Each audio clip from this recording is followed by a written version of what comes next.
I want to thank the Rossmoor Republicans for having me. I am so excited to be here and talk to you today about findings from my new book, Failure, which is published by the Independent Institute, where I'm a research fellow. So for the past, I want to say this book has been in process for, my goodness, I thought about it almost 10 years ago as we were approaching the history, which was in 2010, the 30-year history of the U.S. Department of Education. I started this book before I met my husband. I worked on it right after we got married, and so he's very happy to see this book actually in print. But another thought occurred to me as I was traveling here. I was recalling the words of a former Democratic member of Congress from Illinois, who had been both a lawyer and a teacher. And he had the following to say about his vision for a U.S. Department of Education. It would be, and I quote, I promise I couldn't make this stuff up, it would be a pure fountain from which a pure stream can be poured on all the states. We want a controlling head by which the conflicting systems in the different states can be harmonized, by which there can be uniformity. I take the high ground that every child is entitled to an education at the hands of somebody, and that this ought not be left to the caprice of individuals or the states insofar as we have any power to regulate it. Sound familiar? Well, guess what? It's not who you think. This argument was actually made by Representative Samuel Moulton of Illinois 150 years ago. 1 year before the U.S. Department of Education was originally created back in 1867. That's how long we've had one of these. As the title of my book suggests, Failure, the Federal Miseducation of America's Children, and I chose to go with the Common Core spelling of miseducation with a K backwards. As the title of my book suggests, I have a different view about the supposed purity of the DC stream pouring all over us in the States. As I mentioned, I was inspired to write this book several years ago because I went to school in the 70s and the 80s, both district public schools and private schools, and I just wondered, are we really better off because of a Department of Education? Frankly, I don't think we are.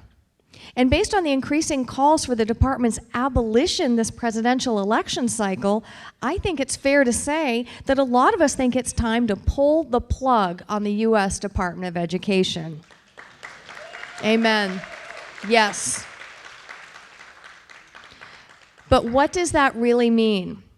If the department's history teaches us anything, it's that government bureaucracies are not like fine wines. They don't improve with age. History also teaches us that bureaucracies are resilient. The U.S. Department of Education, after 1 year in existence, in 1867, it was downgraded, defunded, and reshuffled from one federal office, one federal department to another throughout much of the 19th and 20th centuries. Rather than abolish it during the 1980s, we decided to keep it around and try and use it to promote an excellence agenda. That was in 1980. What do we have today? Common Core. You know, oh yes, I heard an oh yes, you know exactly what I'm talking about, those world-class voluntary state standards. Yeah, exactly. This isn't what we were promised at all back in 1979. We'll recall a U.S. Department of Education was supposed to do 3 things. Number 1, improve student achievement. Number 2, supplement, not supplant, state and local governments. And number 3, improve management and efficiency of federal education programs. So how'd those promises turn out? No, not at all. Let's turn to number 1, improve student achievement. Across subjects and grade levels on the nation's report card, as well as every leading international test, American student achievement has been essentially flat.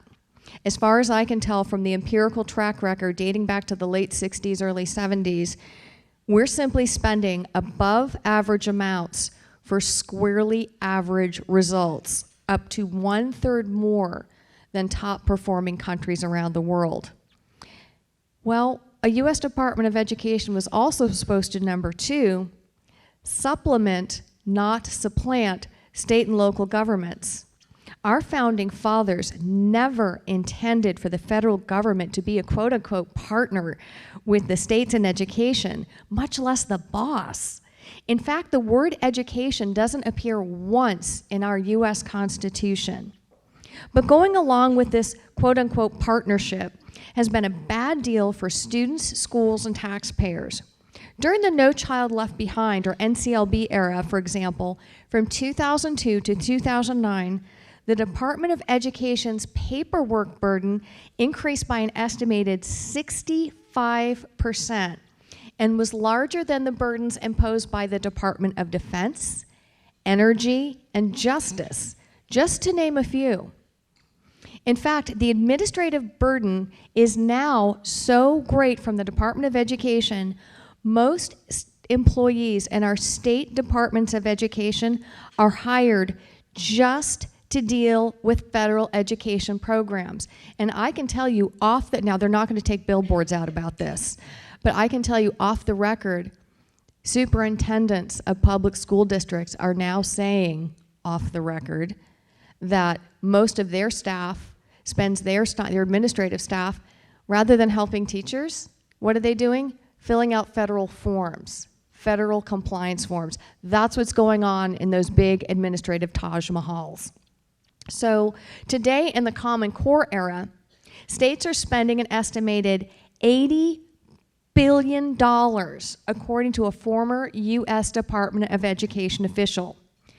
That's nearly 20 times the entire $4.4 billion Race to the Top program. Does everybody know what the Race to the Top program is? Remember a couple of years ago when the American Reinvestment and Recovery Act, we were going to pump, Obama was going to save the economy and all these jobs he saved, created. Well, this Race to the Top program was a competitive state grant program where basically we competed to get our own state dollars back to spend on our schools. So Common Core is now costing America as a whole more than 20 times the entire cost of the federal program. Do you know how much California takes the blue ribbon in spending. Do you know how much you're spending so far, and this is just the latest estimate? $9 billion just on Common Core, That's on top of, you had a few tax increases recently, right? It's for the children, Yeah, this is on top of that. So what about number 3? A U.S. Department of Education was supposed to improve management and efficiency of federal education programs. After 30 full years in operation, the Government Accountability Office, that's the official government watchdog, found that Education Department was one of a dozen or so agencies operating nearly 300 federal social, education, and training programs, and that no uniform definition of an education program even exists at the federal level. That's okay, we'll create a bureaucracy. We'll work out the details later. Even worse, according to the Office of Management and Budget, just 6% of Department of Education programs have been deemed effective. How many people work in the private sector?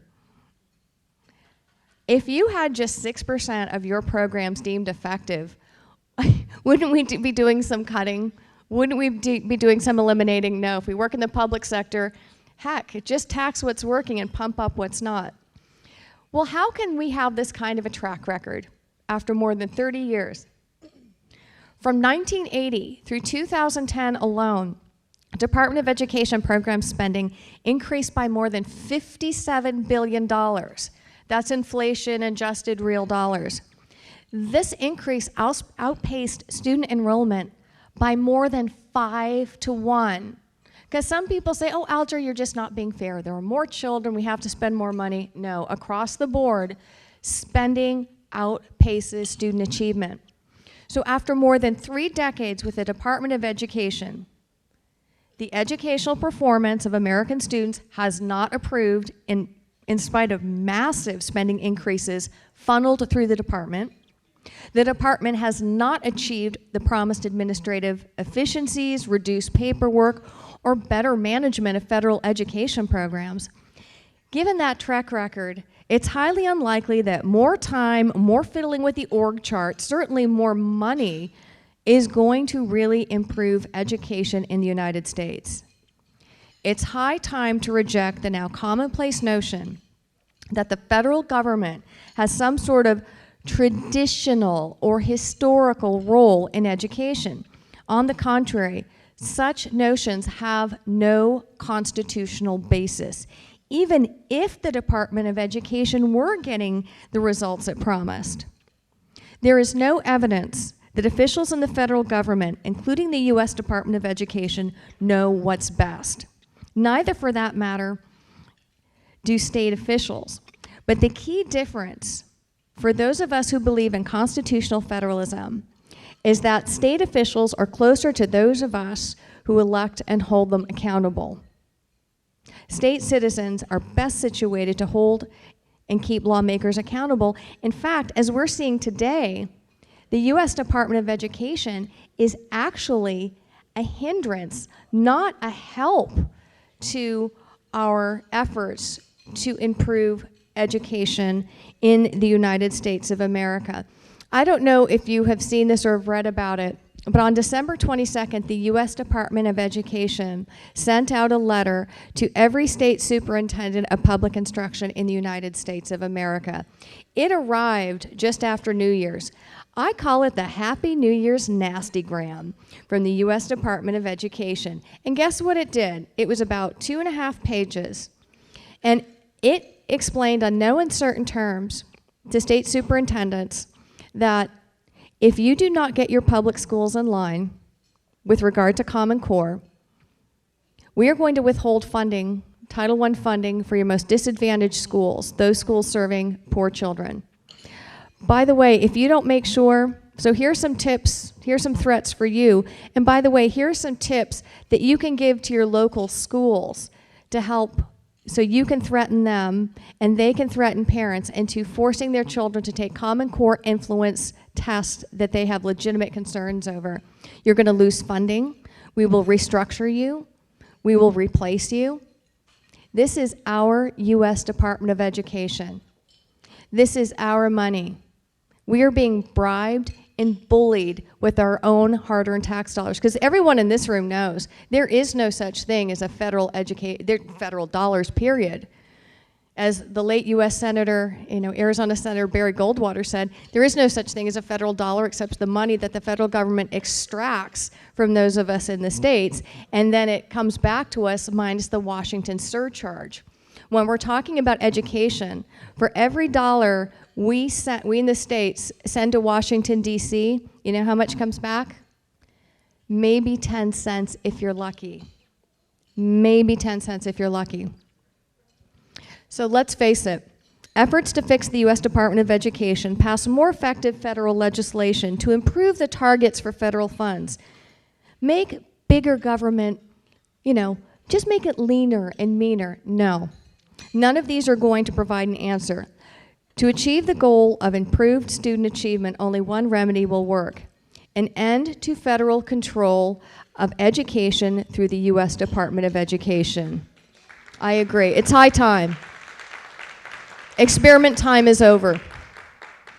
History has shown that half measures will not prevent the U.S. Department of Education from operating as a costly pass-through for the political agendas of Washington, D.C. and special interest groups, all at the expense of school children and taxpayers. That reality is the foundation for any blueprint to abolish the U.S. Department of Education. Now, listen, I'm a reasonable person. I'm not going to tell you we need to get all programs out of D.C. I'd keep three. I'd keep three in DC.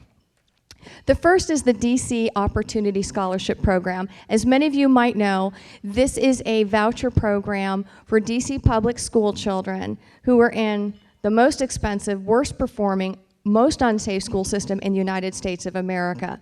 It is a scholarship program that allows these disadvantaged children to attend the same private schools that presidents and members of Congress send their children to. And by the way, the U.S. Department of Education, I couldn't make this up, actually has a What Works department.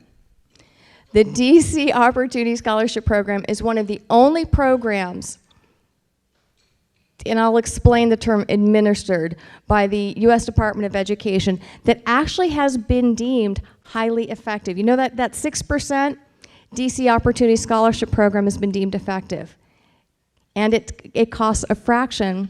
It costs less than half than the $30,000 per student it costs to send a child to a DC public school where maybe 1 out of 10 of those children come out functionally literate. Well, why is the DC Opportunity Scholarship working? The U.S. Department of Education is a pass-through for the grant. It is operated by a private nonprofit organization. There we go. There's the answer, the private sector nonprofit. That's great. So I would keep DC. Because actually that's a congressional appropriation. Constitutionally, DC is sort of is the funder for schools in the district. That's constitutional, that's okay, that's working, that stays in DC. The second program I would preserve in DC is the Post-Secondary Education Scholarships for Veterans Dependents, which is an earned benefit, not an entitlement. We hear so much about all this free college foolishness. When it comes to veteran college, education is an earned benefit, so I make a huge distinction. Now, I would take that program and put it in Veterans Affairs. I'm sorry, I can only take care of one department during a speech. I know there's a lot we need to do to reform Veterans Affairs, but that's a veterans program that should be handled by Veterans Affairs. The final program I would keep in Washington, D.C. is the Office for Civil Rights. That has a constitutional basis. I would move it to the Department of Justice. We don't need a special Office of Civil Rights for the U.S. Department of Education if the U.S. Department of Education doesn't exist. So all those people just, clean out your desk and move over to the DOJ. And so there we go. Those are the programs that I would keep in D.C. I'm not going to go through the remaining 122 some odd programs that the U.S. Department of Education oversees, which is, it's overseen by 29 offices and subdivisions, 4,600 employees. But here's how, a quick overview of how we can eliminate the U.S. Department of Education by what I call strategic dismantling.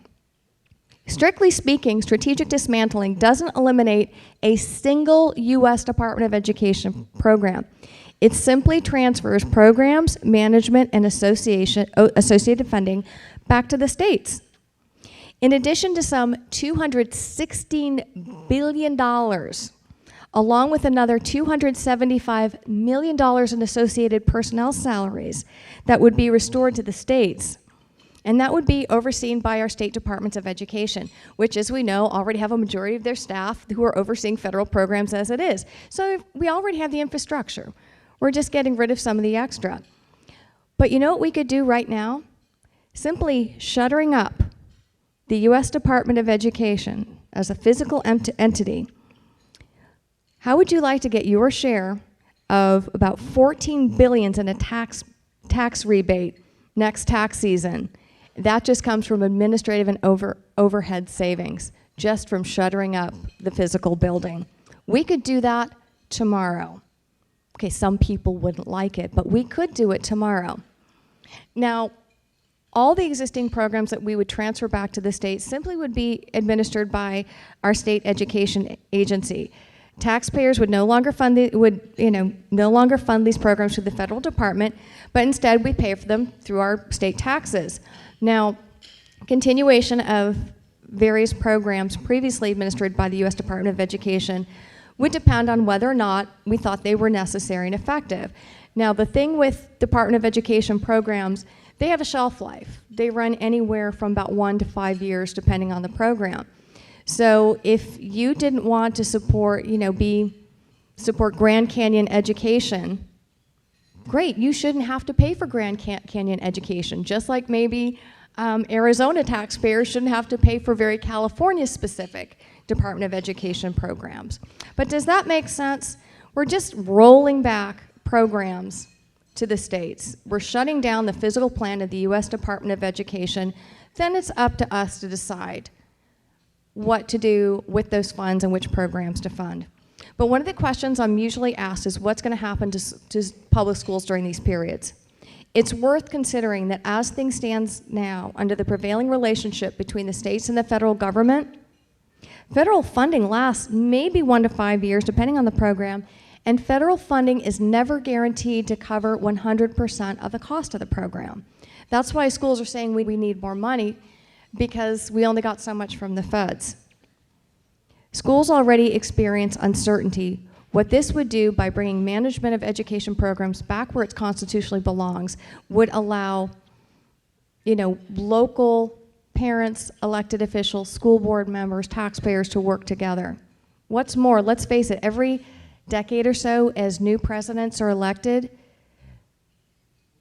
and assume office in Washington, D.C., students, schools, and teachers are subjected to new nationwide education agendas and mandates that require expensive overhauls of the previous administrations. Does anyone remember Right to Read? That was LBJ's signature program that by 1985, we're going to eliminate illiteracy. Do you know that literacy rates among 17-year-olds were actually lower after the program concluded than before? That's what happens. And then does anyone remember Goals 2000? That was a program with George Bush I and Bill Clinton carried it on. Oh, by the year 2000, American students are going to be #1 globally in science, and we're going to have a graduation rate that exceeds 90%. Do you want to know the reality? Yeah. Well, the reality is our graduation rates still have just ticked above 80% if you don't look at the numbers too closely, don't subject them to too much scrutiny.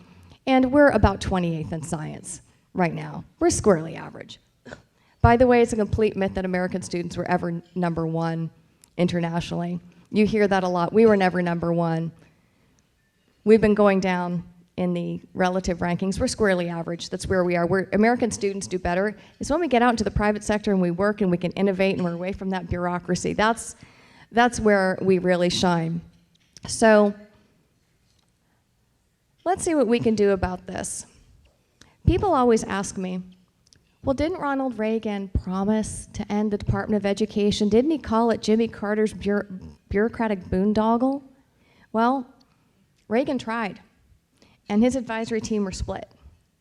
And people say, well, whom do you ultimately blame? You know whom I ultimately blame? Republicans in Congress. We could have done it. We have to look ourselves in the mirror whether we're in Congress or not. We have to hold our elected officials accountable. But guess what? We have no excuse. Remember what Ronald Reagan wanted to do instead? Tuition voucher scholarships, which are publicly funded scholarships, like Pell Grants for K-12 children, K-12 students. Tax credit scholarships. I'm very proud to say that Arizona was the first state in the country to have a tax credit scholarship.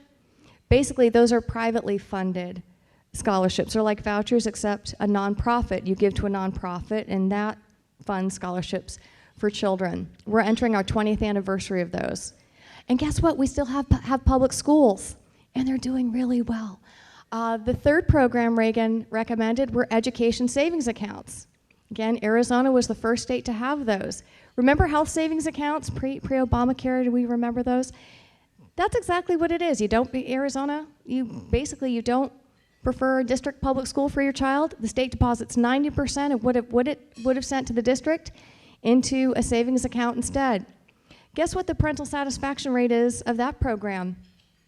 100%. Yeah, absolutely. Nationwide, there are 61 just private parental choice programs in 30 states and DC. So I hate to break it to you, California. You know how California's so cutting edge? You're now the minority. The majority of states have private school parental choice. And you know you still assign children to school districts. You might get a couple of nuggets of choice. You got to step up with the times, California, but we can do it. So here it is. All of these programs, ESAs, tuition tax credit scholarships, public charter schools, homeschooling, online schooling, all of these exist now. The evidence is too great to ignore that children do better in reading and math with these programs. They have higher high school graduation rates and higher four-year college graduation rates. They are, as we might say in the common parlance, college and career ready. So, and it costs a fraction of what we're told we should be spending. So we know better. The jury is in. DC doesn't know best. Children's parents do. And when you empower parents, and don't give me this poor parents don't understand what's best for their children. I can tell you from previous work I did with a former colleague, you know who knows more than even middle-class parents? Those poor parents. They know that education for their children is a lifeline. What you're being told, some of these middle-class neighborhoods right here in California, 100 of these Taj Mahal schools, a majority of children are not proficient. We can do better. Parental choice does better, and we don't need DC telling us how to do it. So after 30 years of a U.S. Department of Education, America, students, and taxpayers are not better off, but we can be. The best way to do it is return to the Constitution. Let's just look at our neighbors. I love looking to our Arizona neighbor, Nevada. Universal education savings accounts. All children are eligible. Money goes into a child's dedicated account. Parents pick where they go to school. That's the way of the future, not a bureaucratic one-size-fits-all. So we can be better off, and thank you so much.